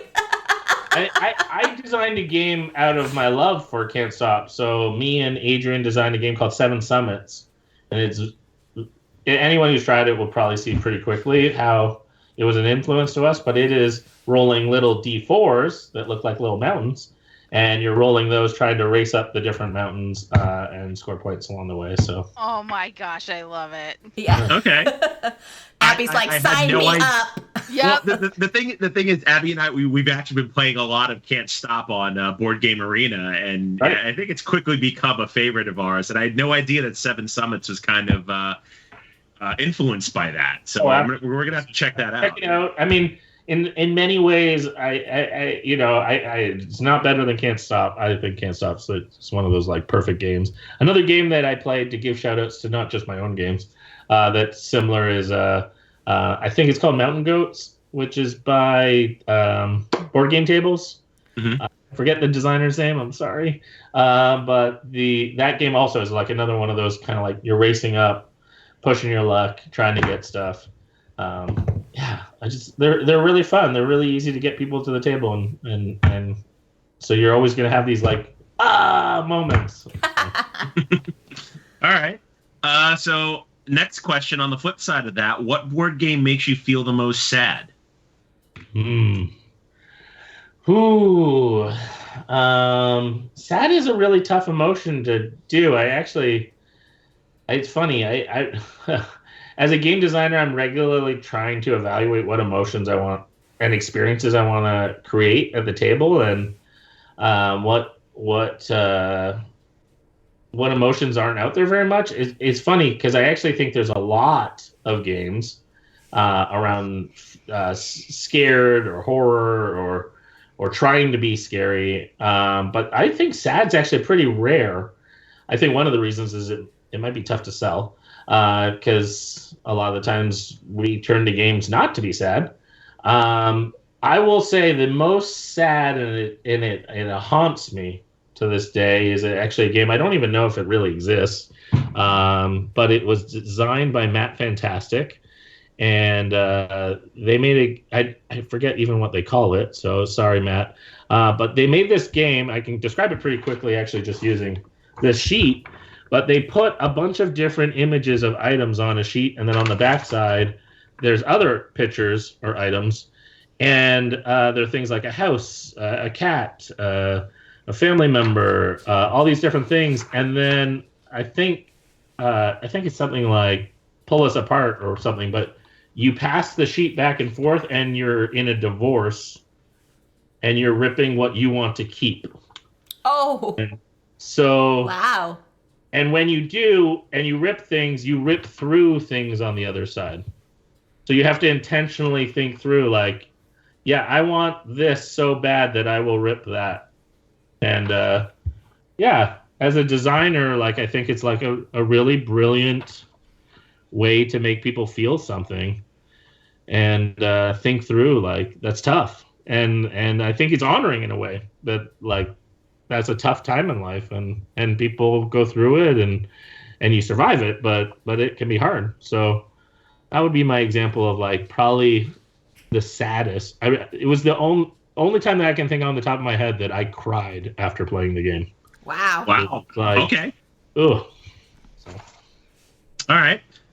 What board game components do you love?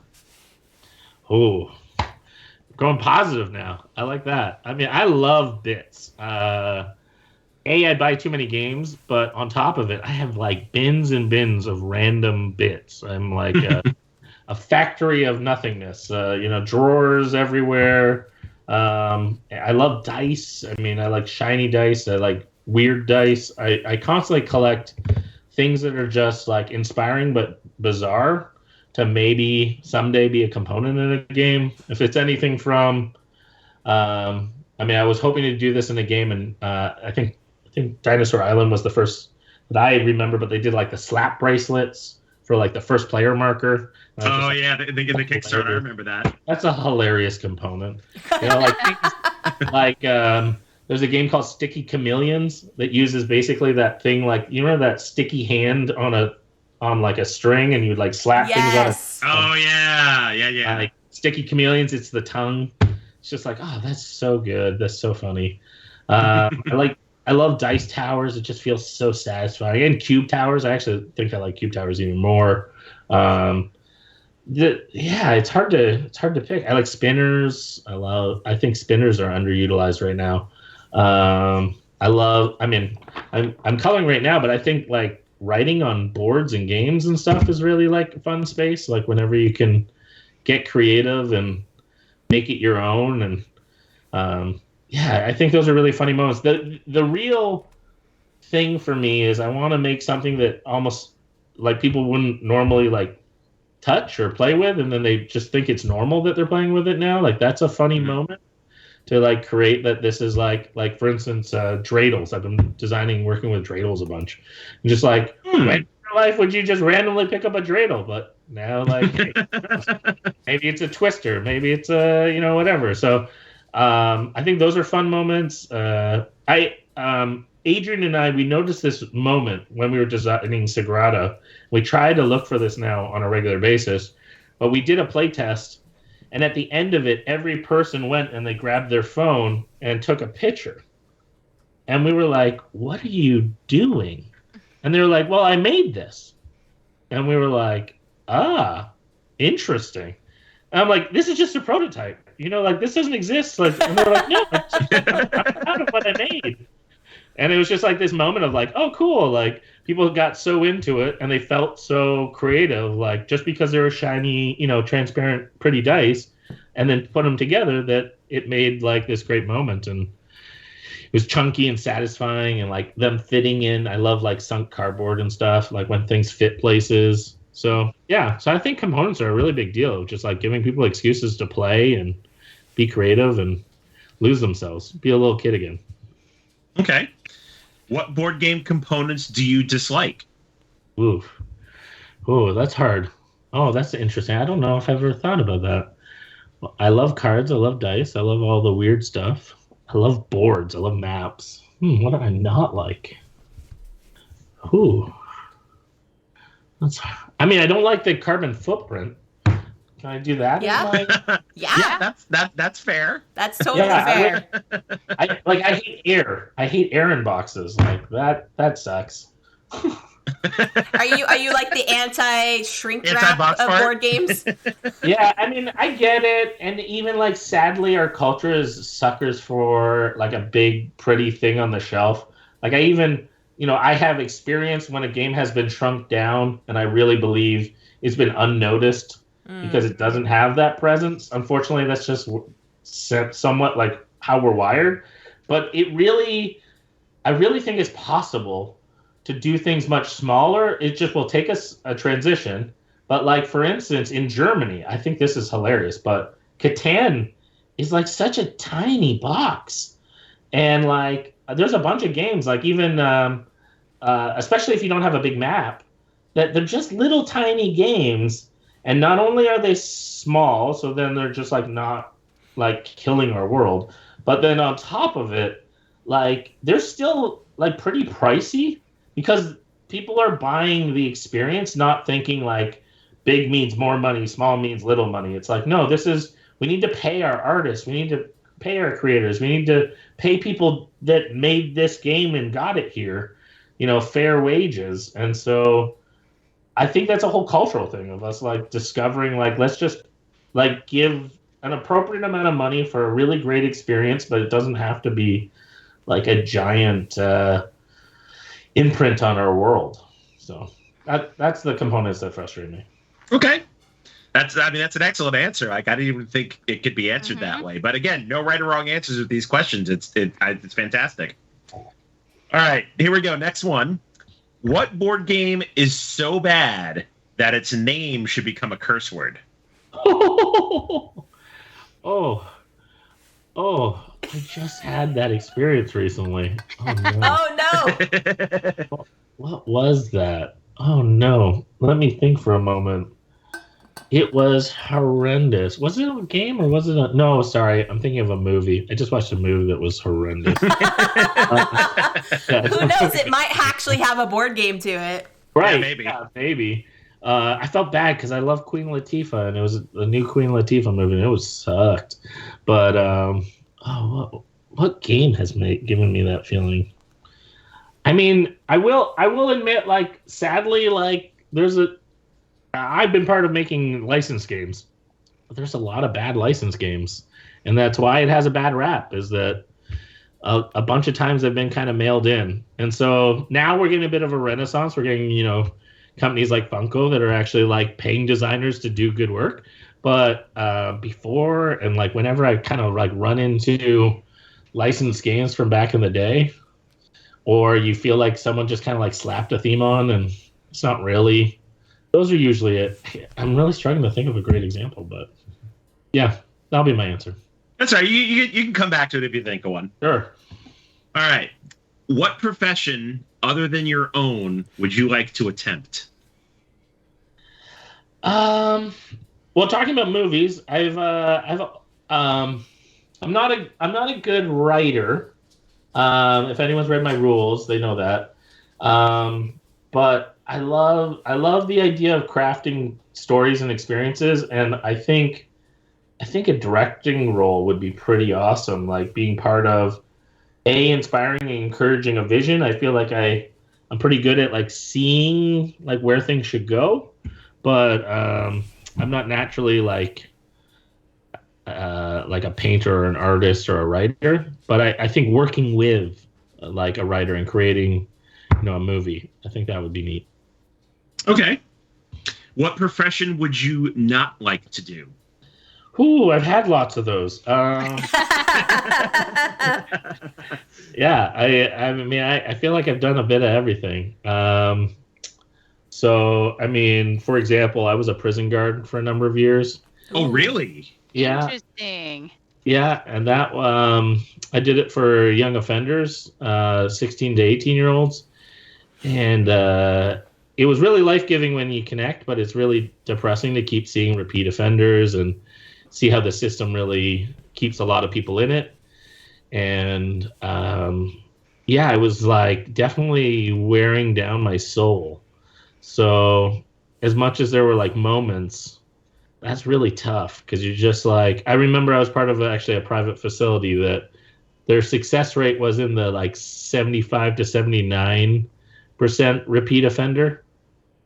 Ooh. That's a weird thing to say that's success, but that was still like 10% better than most facilities. So like when you're failing that much, like that just I feel for people that are like in places where it's just attrition, like you're going to the front lines and working really hard and doing a lot of steps, but you don't get to see the rewards of that very often. So I'd say just jobs that really wear you down as a human.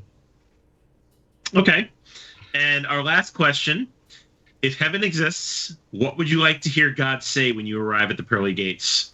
Yeah,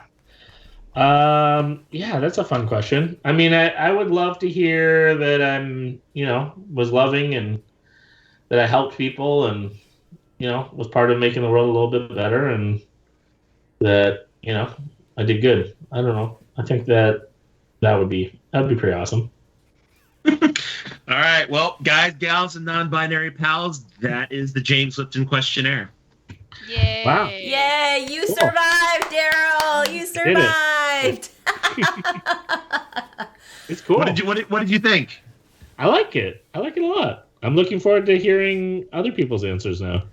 Yeah, this is you are the third one to do it.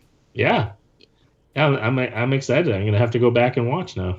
Yeah, because we first tried it out on Ray from CGE, and she absolutely just gobbled it up. Yeah, and then we did it with Frank West last Monday, and now you are the third. Oh, I'm in great company. Those are two wonderful humans.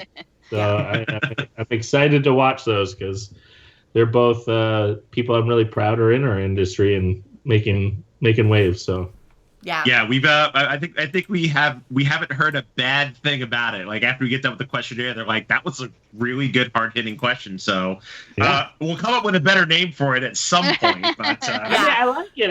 I get the vision. It would be nice if it was easy or catchy, but yeah, hey, maybe that's just maybe that's its charm. It's like it's just this like thing that's here, and then when it gets done, it's like, hey, that was really great. Yeah. Well, it's funny. Like naming is a real thing too, right? So like I have fun like coming up with names for prototypes, but then I try again not to get too attached.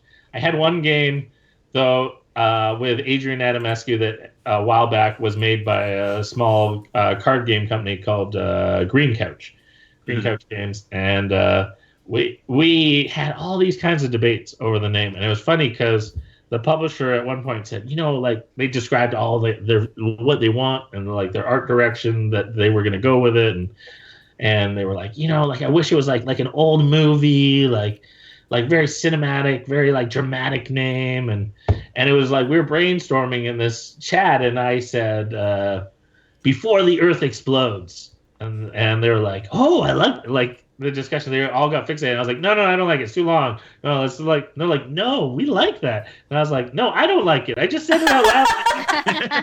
Bounce off of this, and it became the name. It just stuck. Like they were just so in love with it, and I was just like, hey. Sometimes wordy's good. Sometimes they're like, yeah, now we want to know, like, why did the Earth explode? What are you doing now? Like, what are you doing? Well, and I think that's why I kind of called it the James Lipton questionnaire, because I mean, he wasn't the first to come up with like the questionnaire concept, but I got the idea from him. So until I come up with something of my own, like, hey, I got to give credit where credit is due. Right. Yep. Exactly right. And speaking of credits, I think it's time for us to roll our credits, friends. I think see so. What I did there? You see what I did there? I see. That's good. That's real good. Yeah.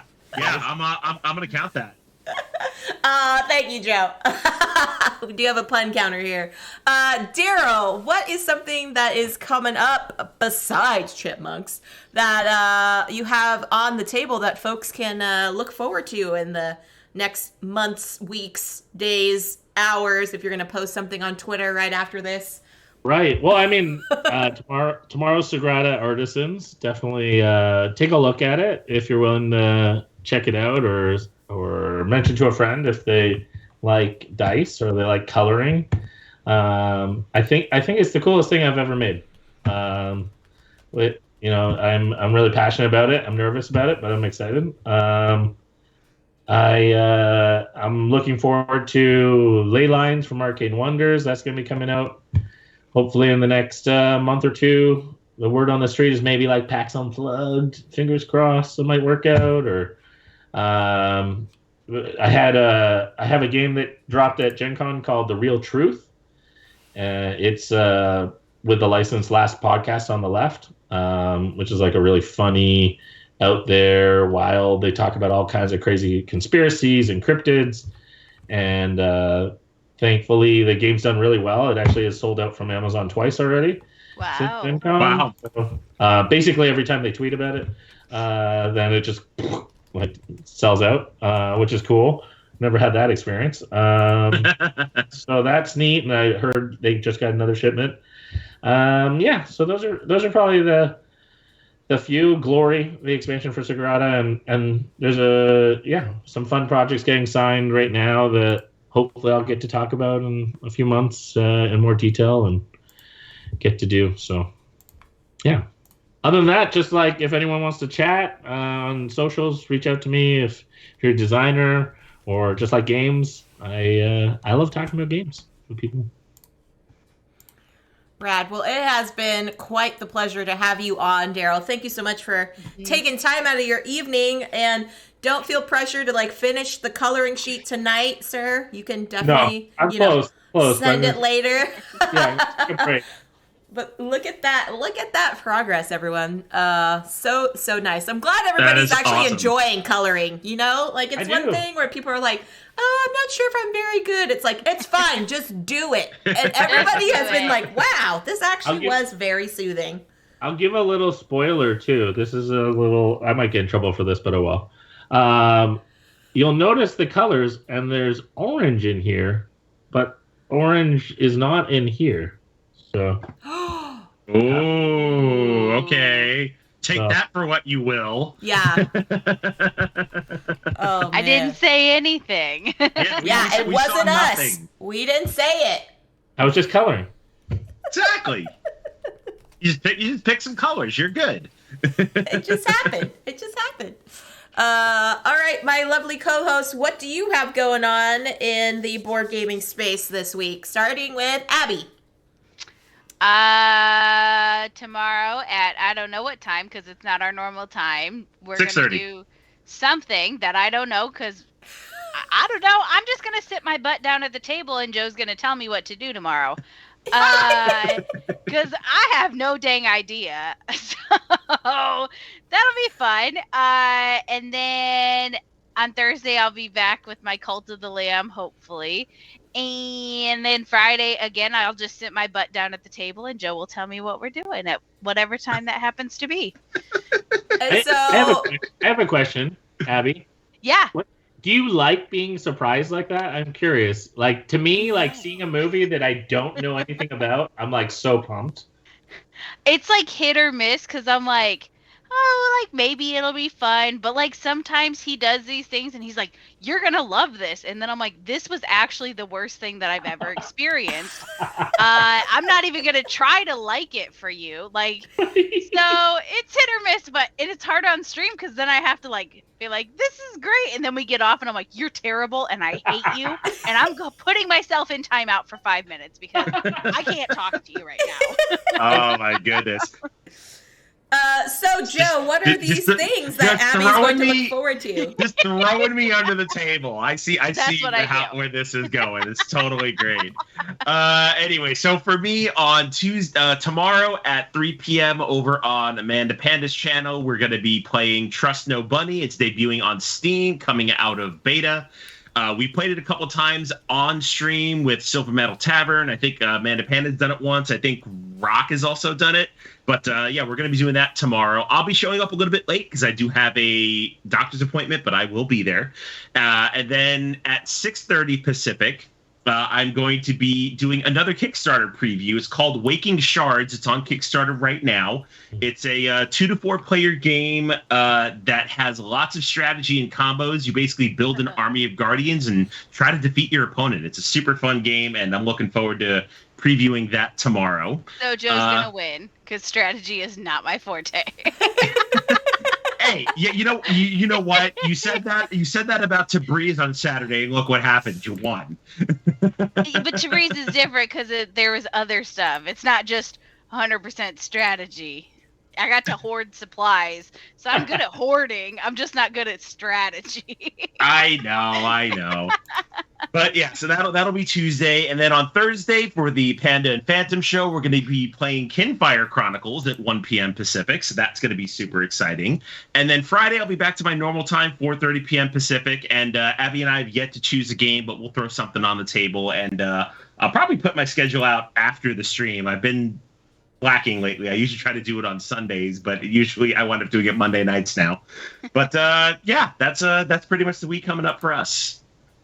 Awesome. And for me, friends, on Wednesday, Joe forgot about this stream. Oh, I forgot about that one. You know what? We're literally doing my schedule as we speak, Jess. I totally forgot about it, so thank you for reminding me. He's going to be on my channel with That's right. Amanda Panda. We're going to be playing The Crew on Board Game Arena because this month of September, I'm going to be playing space-themed games. So we're going to see how we do on a mission in space. I feel like it's going to be kind of crazy banana pants, but we shall see. That's going to be 11 a.m. Pacific time on Wednesday. And then Friday at 10 a.m. Pacific, I'm going to be teaching you all how to play Sub-Astral. It's a cool little set collection game from Matt Riddle and Ben Pinchback, also with Beth Sobel illustrations. So that's going to be on Friday at 10 a.m. Pacific time to learn and play that game. Yes, Panda, you're hearing your name a lot. Panda is everywhere, y'all. True. Nancy, she and I are competing for like most places on Twitch at once. Yeah.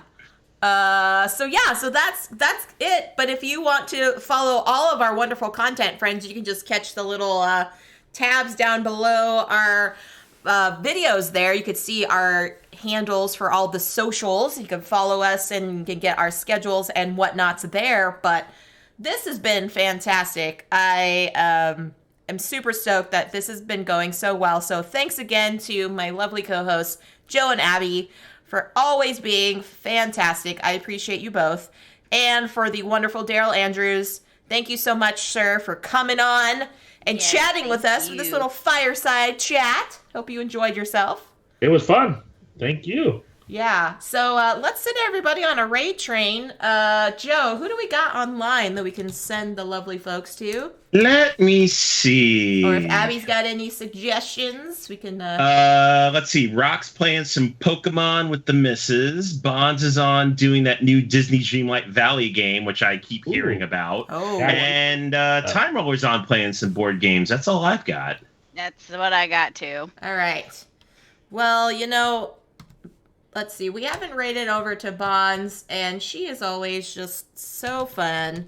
And Daryl said, ooh, when they said Disney Dreamlight. So I'm super, super into that. I feel like the minute I read about it, I was like, I want an RPG of that. So Yes. yeah. I agree. Yeah, because isn't it supposed to be like Disney meets Stardew Valley or something? Yeah. From what Yeah, I've heard. Animal Crossing, Disney. Animal Crossing. Everything Yeah, I've heard. all the things that you want to play in a video game, but with Disney characters. Exactly. Yeah. Alrighty, friends, well, we're going to send you all over to Bonds. Give her all the love and the emotes and whatnots. Thank you again for joining us this evening. Until next time, enjoy your board games, be kind to one another, and we'll catch you on the next one. Bye, everyone. Bye. Bye.